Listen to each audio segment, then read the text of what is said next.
Hello friends, मैं हूं सन्मय प्रकाश और आप देख रहे हैं यूट्यूब चैनल सरकारी जॉब न्यूज़। ये 27 जून 2020 के इंपॉर्टेंट करंट अफेयर्स क्वेश्चंस हैं। पीडीएफ अवेलेबल है वीडियो के डिस्क्रिप्शन में, या आप इसे वीडियो खत्म होने से ठीक पहले मेरे बगल में जो डाउनलोड का लिंक आएगा वहाँ से ले सकते हैं। बहुत सारे क्वेश्चन हैं और इंपॉर्टेंट क्वेश्चन। सबसे पहले, भारतीय नौसेना में किस स्वदेशी टॉर्पीडो विध्वंसक प्रणाली यानी टॉर्पीडोज डिस्ट्रॉयर सिस्टम को हाल ही में शामिल किया गया है? इंडियन नेवी में तैनात किया गया है इसको। इसका आंसर होगा मारीच। ओके, नाम आप ध्यान रखना। किसने डेवलप किया है इसे, मारीच को? तो डीआरडीओ ने, defence research and development organisation. Okay, DRDO ने डेवलप किया है और नौसेना में इसे 26 जून को शामिल कर लिया गया नौसेना के बेड़े में। और यह अग्रिम मोर्चे के जो जितने भी युद्धपोत हैं उनसे दागा जा सकेगा, जितने भी जहाज़ हैं उनसे। और ये किसी भी टॉर्पीडो के हमले को विफल करने में ये बहुत मददगार साबित होगा। देखिए, टॉर्पीडो जो होता है वो पनडुब्बी में लगा होता है, या इंग्लिश में कहें उसे तो सबमरीन में। ओके, सबमरीन में जो फायर करने की चीज़ होती है मिसाइल जैसी, तो उसको टॉर्पीडो कहते हैं।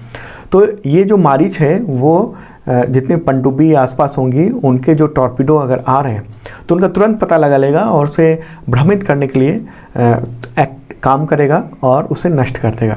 और इससे ये है कि इंडियन नेवी को पनडुब्बी रोधी जो युद्ध क्षमता है उसको बढ़ाने में काफ़ी मदद मिले है।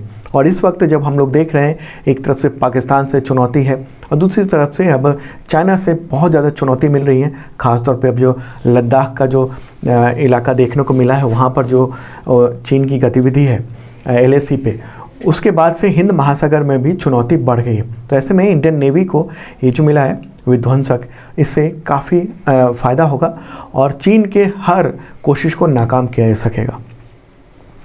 अगला क्वेश्चन लेते हैं, ये भी इम्पॉर्टेंट है। Toronto international film festival 2020, short में कहते हैं इसे TIFF 2020, तो उसने अपना ब्रांड एम्बेसडर किन दो भारतीय फिल्म कलाकारों को बनाया? आंसर होगा प्रियंका चोपड़ा और film maker Anurag Kashyap. Okay, दोनों एक्टर भी हैं और प्रियंका चोपड़ा तो एक्ट्रेस हैं और अनुराग कश्यप भी एक्टर हैं और फिल्म मेकर भी हैं। ओके, तो देखिए, ब्रांड एम्बेसडर की बड़ी लंबी लिस्ट जारी हुई है और उसमें दो भारतीय भी ये शामिल हैं। तो 45वां ये टोरंटो इंटरनेशनल फिल्म फेस्टिवल होने जा रहा है, 45वां, तो उसी में इन दोनों ने जगह बनाई है। और ये फिल्म फेस्टिवल जो है 10 से 19 सितंबर 2020 को होगा और इस बार फिल्म स्क्रीनिंग तो होगी ही, हालांकि सोशल डिस्टेंसिंग का भी पालन किया जाएगा। और एक और बात यह है कि TIFF के इतिहास में पहली बार टोरंटो के बाहर के लोगों को भी कनेक्ट करने के लिए डिजिटल प्लेटफॉर्म को भी लाया जा रहा है, क्योंकि कोविड-19 है और इसमें बहुत सारे लोग जो फिल्म से जुड़े हुए हैं वो वहाँ नहीं जा पाएंगे। तो ऐसे में डिजिटल प्लेटफॉर्म लॉन्च किया जा रहा है, उसी के थ्रू कनेक्टेड रहेंगे लोग। ओके, अगला क्वेश्चन लेते हैं। सरकार ने किस स्तर के रंग नेत्रहीनता यानी कलर ब्लाइंडनेस वाले को भी ड्राइविंग लाइसेंस देने के लिए केंद्रीय मोटर वाहन नियम 1989 में संशोधन किया है? उसके फॉर्म में भी संशोधन किया है। आंसर होगा D। ओके, यानी हल्के और मध्यम स्तर के। ओके, माइल्ड और मीडियम कलर ब्लाइंडनेस वाले व्यक्ति भी अब ड्राइविंग लाइसेंस के लिए योग्य माने जाएंगे। सड़क परिवहन एवं राजमार्ग मंत्रालय है, तो उसी ने ये नियम में और उसके फॉर्म में जो है संशोधन करने की एक अधिसूचना जारी कर दी है। और देखिए, दुनिया के बहुत सारे देशों में जो इस तरह के जो कलर ब्लाइंडनेस है माइल्ड और मीडियम, तो उनके लिए ड्राइविंग लाइसेंस की अनुमति है, तो अब यहाँ भी मिल जाएगी। हालांकि जो गंभीर स्तर के कलर ब्लाइंड लोग हैं उनको ड्राइविंग लाइसेंस के लिए योग्य नहीं माना जाएगा, पहले टेस्ट कराना होगा, उसके बाद ये ड्राइविंग लाइसेंस मिल जाएगा। देखिए, कलर ब्लाइंडनेस में क्या होता है कि उनको रंग तो दिखाई देते हैं, ऐसा नहीं होता है कि वो ब्लैक एंड वाइट देखते हैं। ओके, कलर दिखाई देता है, लेकिन वो लाल, हरे या हरे पीले या इन सब में वो फ़र्क करना उनके लिए मुश्किल हो जाता है। तो ऐसे में क्या होता है कि जब रेड लाइट है या कोई भी सिग्नल है, तो उसको किसी सिग्नल को अभी रेड लाइट जल रही है या ग्रीन लाइट जल रही है या येलो लाइट जल रही है, उसमें फ़र्क करने में मुश्किल हो जाएगी। तो ऐसे में एक्सीडेंट का खतरा होता है। तो माइल्ड और उनको जिनको हल्का है और कलर ब्लाइंडनेस, तो उनको अब दिया जाएगा, ऐसा सरकार का फैसला है। चलिए आगे बढ़ते हैं। इंपॉर्टेंट क्वेश्चन है अगला भी। पंजाब की पहली महिला मुख्य सचिव, फर्स्ट वुमेन चीफ सेक्रेटरी कौन है पंजाब की? आंसर होगा विनी महाजन। ओके, हमने हमेशा कहा है कि जब भी पहला क्वेश्चन आता है, फर्स्ट कुछ भी लग जाता है तो आपके एग्जामिनेशन के लिए इंपॉर्टेंट होता है। तो विनी महाजन जो है पंजाब राज्य की पहली महिला चीफ सेक्रेटरी बनी है। इससे पहले इस राज्य में यानी पंजाब में कोई भी महिला जो है इस पद पर तैनात नहीं हुई थी। 1987 बैच की IAS ऑफिसर हैं और उनके पति भी वहाँ हैं, पुलिस विभाग में DGP हैं और दोनों जो है 1987 बैच के ही हैं। तो पति जो हैं वो DGP हैं, पुलिस के चीफ हैं, और पत्नी IAS अफसरों के चीफ हैं यानी चीफ सेक्रेटरी हैं। ओके, अच्छा, इन्होंने पिछले चीफ सेक्रेटरी करण अवतार सिंह की जगह ली है। ओके, अगला क्वेश्चन लेते हैं। PM नरेंद्र मोदी ने उत्तर प्रदेश में अन्य राज्यों से लौटे प्रवासी श्रमिकों के रोजगार के लिए किस अभियान को शुरू किया है? आंसर होगा आत्मनिर्भर उत्तर प्रदेश रोजगार अभियान। ओके, नाम ध्यान रखना आप।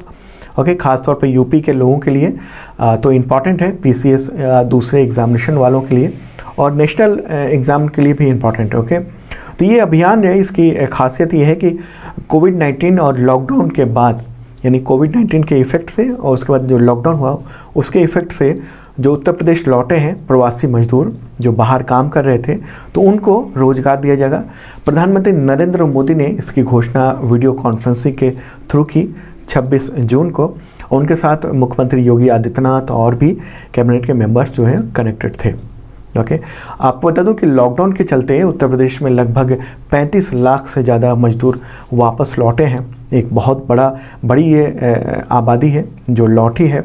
फिलहाल ये जो योजना है वो उत्तर प्रदेश के 31 जिलों में शुरू की गई है और श्रमिकों को रोज़गार देने के लिए उनकी स्किल मैपिंग की जा रही है कि वो क्या काम जानते हैं। अगर वो बार्बर हैं तो क्या हैं, अगर वो पेंटर हैं तो उनकी क्या स्थिति है, कैसा काम जानते हैं वो। इस तरह के जितने भी काम हो सकते हैं उन सब की मैपिंग की जा रही है, उनका आंकड़ा बनाया जा रहा है और जो इंडस्ट्री है उनको ये डेटा दिया जा रहा है कि वो इनको यूज़ कर सकें। इसके अलावा खुद भी वो रोज़गार जो है बना सकें, उसके लिए उनको एक तरह से फंड भी दिया जाएगा। ओके, अच्छा, एक आयोग का भी गठन किया गया है मजदूरों के हितों की सुरक्षा करने के लिए।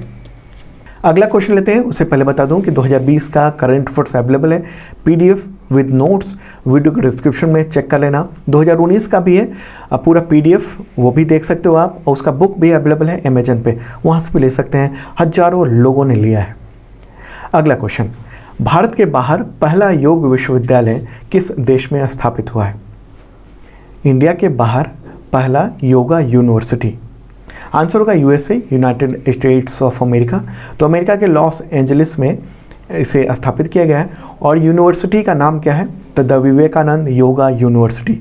ओके, नाम ध्यान रखना आप कहाँ पर है, तो आप जगह का भी नाम ध्यान रखना, लॉस एंजलिस में है अमेरिका में। ओके, और इसका उद्घाटन हुआ है वर्चुअली, वर्चुअली मतलब कि वीडियो कॉन्फ्रेंसिंग के थ्रू।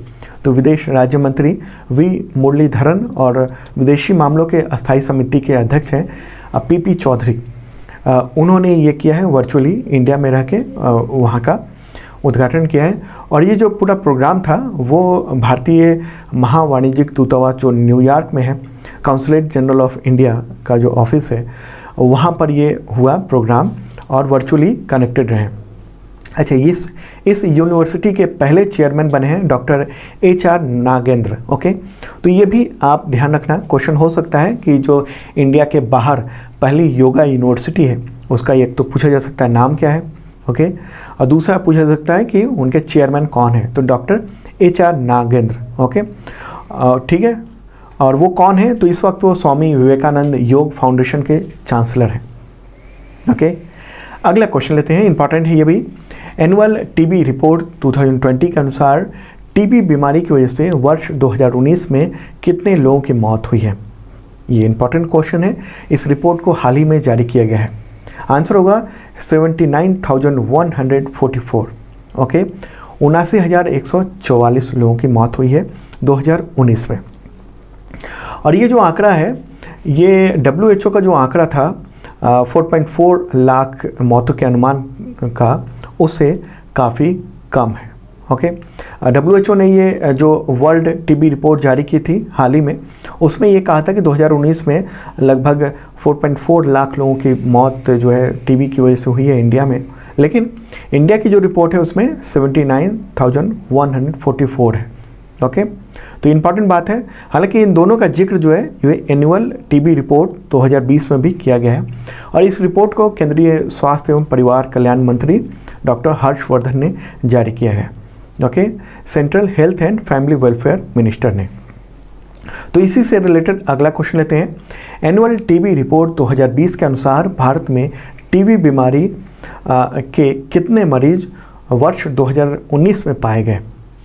आंसर होगा 24.04 लाख, यानी 24,04,000 ओके पेशेंट पाए गए। और ये जो आंकड़ा है ये 2018 के मुकाबले 12% ज़्यादा है।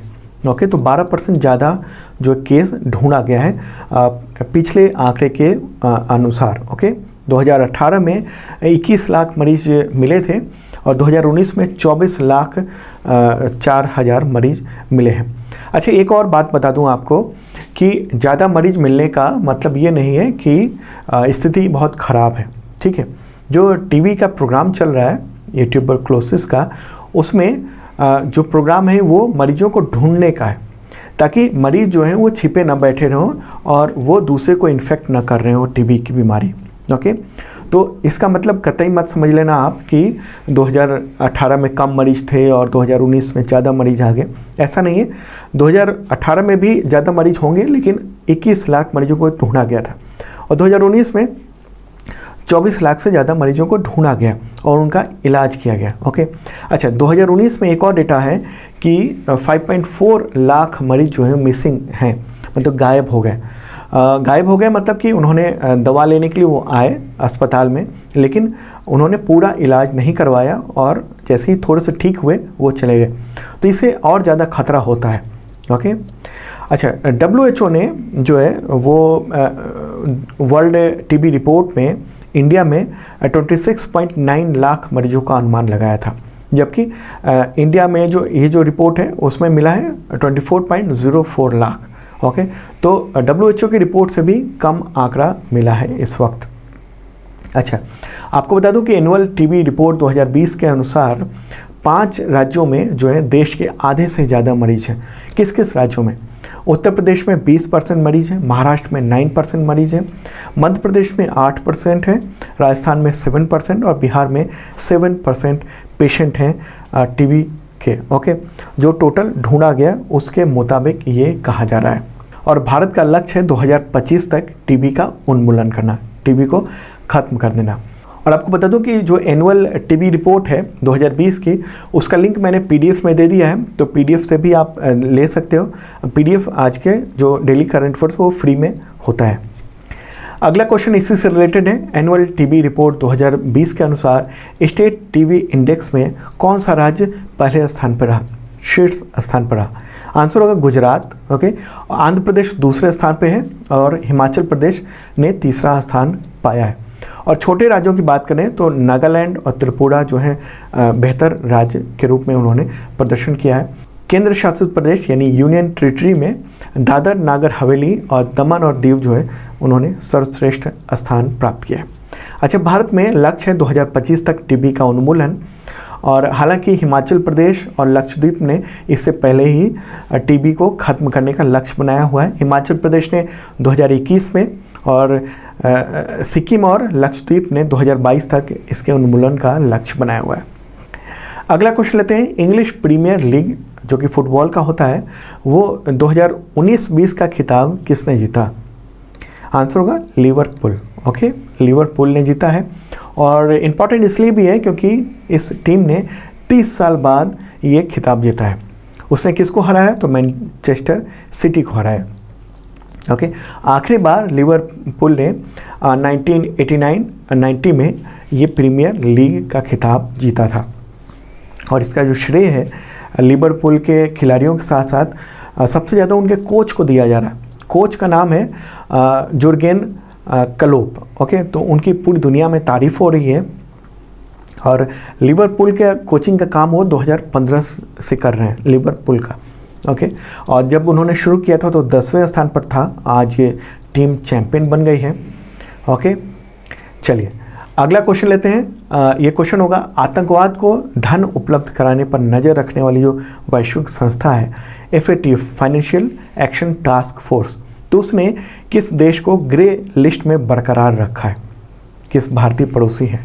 आंसर होगा पाकिस्तान। ओके, ये वर्चुअल बैठक हुई थी FATF की 24 जून को, तो उसी में ये फैसला हुआ है और बैठक की अध्यक्षता की है चीन के जियांग लियू ने। तो उसी के मुताबिक FATF की रिपोर्ट के मुताबिक पाकिस्तान जो है अब तक लश्कर तैयबा और जैश ए मोहम्मद को जो फंड उपलब्ध कराता है उस पर रोक लगाने में वो विफल रहा, ये बात देखी गई। और FATF ने पाकिस्तान को 27 पॉइंट का एक कार्य योजना दी थी काम करने के लिए, लेकिन उसको भी पूरा करने में वो असफल रहा। तो इसको लेकर काफ़ी चिंता जताई गई और ग्रे लिस्ट में डाला ही हुआ है। हालांकि ब्लैक लिस्ट में डालने की चेतावनी भी दी जा चुकी है उसको। ओके, FATF के बारे में पहले मैं बता चुका हूँ। फाइनेंशियल एक्शन टास्क फोर्स ये जो है वो आतंकवाद से रिलेटेड जो भी फाइनेंशियल चीज़ें होती हैं उस पर अंकुश लगाता है। स्थापना हुई थी 1989 में। ओके, चलिए आगे बढ़ते हैं, अगला क्वेश्चन लेते हैं। कोरोना वायरस की वजह से डेविस कप पुरुष टेनिस फाइनल्स 2020 को रद्द कर दिया गया, तो ये अगले साल कब होगा? आंसर होगा मार्च 2021। देखिए, डेविस कप का जो फाइनल है वो नवंबर में होना था मैड्रिड में, लेकिन इसको कोविड-19 की वजह से जो है वो रद्द कर दिया गया है और अब अगला जो होगा वो मार्च में होगा 2021 का। और जिन लोगों ने 2020 के लिए जो फाइनल के लिए क्वालिफाई किया था उनको भी उसमें सीधी एंट्री दे दी जाएगी।